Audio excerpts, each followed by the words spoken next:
One person he does not have is his daughter, Ivanka Trump, because just moments after the former president said that he would run again for 2024, his daughter Ivanka released a statement essentially saying, look, I'm opting out. She says, this time around, I'm choosing to prioritize my young children and the private life we are creating as a family. I do not plan to be involved in politics. While I will always love and support my father, going forward, I will do so outside the political arena. Naira, I mean, I remember when there was all the conversations of the so-called adults in the room and the person everyone kept on the speed dial, aside from Mark Meadows during January 6th, seemed to be contact Ivanka. She somehow could reel him in some way. That's not there. Whether that was true or not fully, we don't know, but that's not going to be there. Well, and neither will Jared, apparently. Between the two of them, they were probably 3/4 of the Trump administration and running the decisions there. But that's part of what we're seeing is that even for his own family members, the shine is wearing off, despite all of the gold that we saw in that assembly, that announcement that he had.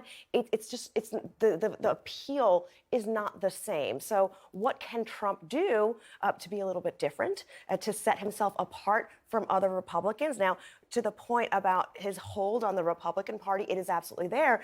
But we also saw the Trump era drive people out of the Republican Party. If they didn't sign up as Democrats, they signed up as independents. So outside of a really raucous Republican primary, Trump winning the nomination could be a gift to Democrats. Yeah, exactly. And you're right. As he's driven people out of the party, that's actually strengthened his hold on the party, made it much less likely that he could ever be elected again. I mean, you don't have a Congresswoman Liz Cheney in a position of political leadership right now, or Congress after this session, who is undecided as of yet whether he will go in as Congresswoman Stefanik and say, yes, I'm all in already.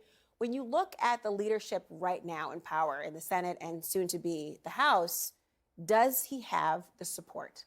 Does who have the support? Donald Trump. That's who I'm talking about. Yeah, I think he does because for two reasons. One, the reason that everybody already knows is there are many members of Congress who are afraid to cross him because they're afraid of being called Lil Senator X or, Ron DeSanctimonious or whatever the nickname is. I think you also have a situation where Republican members of Congress don't want to be primaried from their right. They fear that much more than a general election, at least up until this point. And so you have a situation where you want to stay on the President Trump's good side so that you don't incur that challenge. Lightning round. Go ahead. The situation you have as a Republican right now, a Republican leader, is they embrace Trump. And this is now a direct consequence of several years down the line of him having taken over the party. I want a lightning round here, but what do you think DeSantis is going to run, throw his hat into the ring? I don't think Trump will be opposed. Really? What do you think? Opposed or not? I can see DeSantis running. What do you think?